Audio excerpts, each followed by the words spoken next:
Good morning. My name is Ranjana Jain. I work as an IT Pro Evangelist with Microsoft India. In my role as an IT Pro Evangelist, my job is to talk about the most new and upcoming technologies from Microsoft, especially with respect to the core infrastructure, operating systems, and the security products from Microsoft.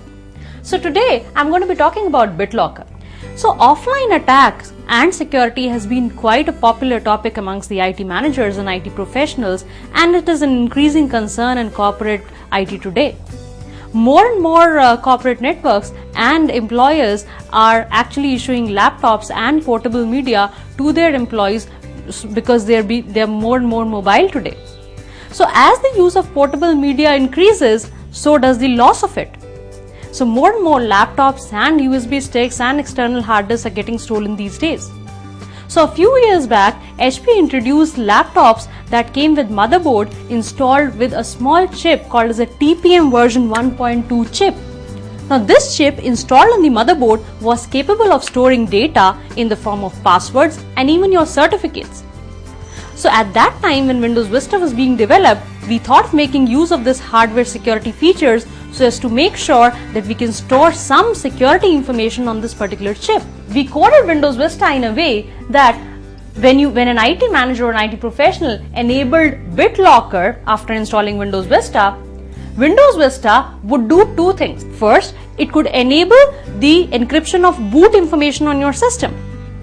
So provided that your boot information and boot sequence of your system is set to boot first from the hard disk and then from CD drive or DVD or floppy drive, BitLocker drive encryption could be enabled on the laptop by the administrator so that the BitLocker drive encryption would actually encrypt the boot information on the system, create an encryption key for it, and store that key inside the TPM chip installed on the motherboard. Now in case you haven't made any change to the boot information since the time you enabled BitLocker, the key would essentially match and the system would give you a seamless start. But let's consider another scenario, a scenario where this laptop gets stolen. So in this case, the attacker who's stolen the laptop assumingly would try to get access to the confidential information stored inside the laptop. Now the first line of defense that would come in action is your password security.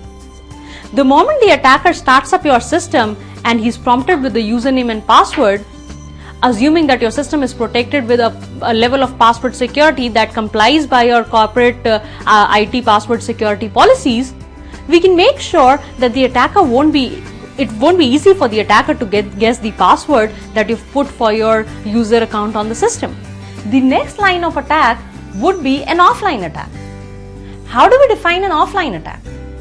An offline attack is the one in which the operating system running on the computer is shut down and the attacker tries to boot your system with a bootable media of another operating system like another Windows XP CD or a Linux bootable floppy disk or a CD or other available third-party programs that give you that program to be burned on a separate CD, allow you to boot from it and allow you to change the Windows administrator password on your C drive or a D drive on which the operating system is installed. But to actually make use of any of these utilities, there is one common thing that he will need to do in case any of these attacks are successful. For that, he will actually need to change your boot information and the boot sequence to make sure that the CD and the DVD volume has been set to be the first boot drive of your system, then the hard disk or any other any other medium. The moment this change happens and the system gets started, the BitLocker drive encryption protection which is enabled on your system re-encrypts the boot information of your system, creates an encryption key and tries to match that key with the one stored already inside the TPM. Now in this case, since the boot information has changed, the security key would essentially not match. And the moment there is no match found for this particular security key stored inside the TPM, the system would actually not start. It would actually enter into something that we call as a recovery mode. The recovery mode asks you to enter a long numbered key that the system provided you, the administrator, when he enabled the BitLocker drive encryption on the system. Now since the laptop is no more with the administrator, so the thief does not have the recovery key. the recovery key lies either with the administrator, noted somewhere on a paper, or saved in a file on his network, or it could even have been saved inside the Active Directory of the administrator or the network where he logs on every day. But it's not there with the thief. So in this case, since he does not have the recovery key, he won't be able to start the system normally. So all the option he would have is to format and use the system. In any case, the loss of the hardware has already happened.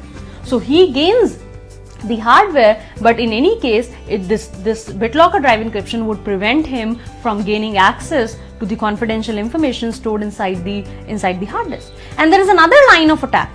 Beyond this, he might want to just take the hard disk out, attach it as a secondary hard disk in another system, and boot from his primary operating system as an administrator and try to gain access to the D drive, or try to mount that drive as a secondary drive in the Linux operating system also.